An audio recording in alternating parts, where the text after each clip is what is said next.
All right, here in Western Washington, taking a live look over Bellingham Bay. Looking a little gray out there. I see a little speedboat heading out. So even if it's a little windy or a little chilly just at the start of the day, it does not stop people from getting out on the water. No, it doesn't. You know, we've been cooped in the house for the winter and even the spring. We're ready for the winter, spring. Yeah, I mean, you know, last year we were talking about January. Yeah. Well, this is Sprinter. Yeah. Oh, that's a good one. I was going to ask you, what are we calling it? So, Sprinter. Yeah, Sprinter. But we're not quite heading very fast into summer or even spring-like temperatures. Not for the next few days. Right. But then it's abruptly going to change, and we have some nice weather on that 7-day forecast. Today, it's not going to be too bad of a day. We're starting the day off pretty mild, actually. Many areas, mid to upper 40s to start off our Saturday. It's pretty mild, so as you step outside, you're going to notice it. We're sitting at 47 degrees in Seattle.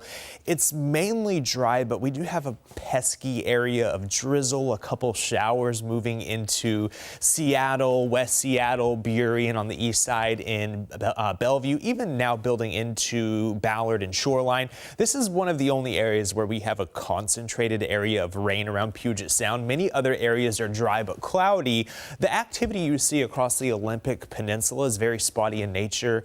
Looks a little more impressive on radar than what's actually hitting the ground. So we have an area of high pressure overhead starting to move off to the east, and that's opening the door for this next weak system to move in. Again, we're mainly dry throughout the day. Spot showers possible. Not going to be a washout, but rain chances do increase later on this evening, beginning initially along the coast, eventually working into Puget Sound, the I-5 corridor later on tonight. So late evening into the nighttime hours. So if you're going out to the Mariners game or the Kraken game, or you're just going out for a night on the city, expect some rain to move in. That sticks around into the overnight hours, but by tomorrow morning, this is 8 a.m. Most of the rain is along and east of I-5, so we dry out again.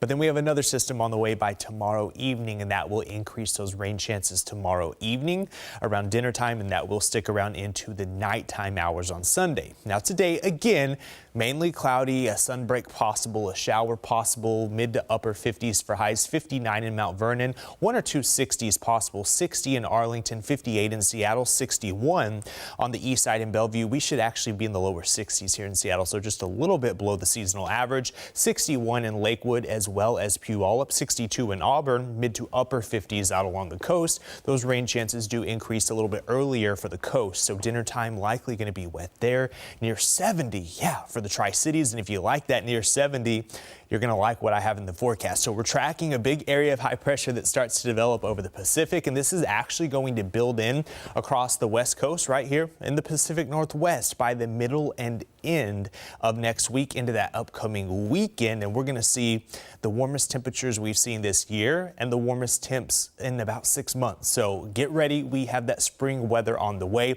Normal high 61. We're finally above average on Thursday into the mid 60s for highs, and it looks like we could get into the 70s here in Seattle for a few days in a row beginning Friday, sticking around into the upcoming weekend. So some nicer weather on the way. We just have to get through the next, say, 72 hours or so. Again, spot showers over the weekend. We see that transition day on Monday, a high of 56 up to 60 on Tuesday, mid 60s. Wednesday, 72 for our Friday with mostly sunny skies.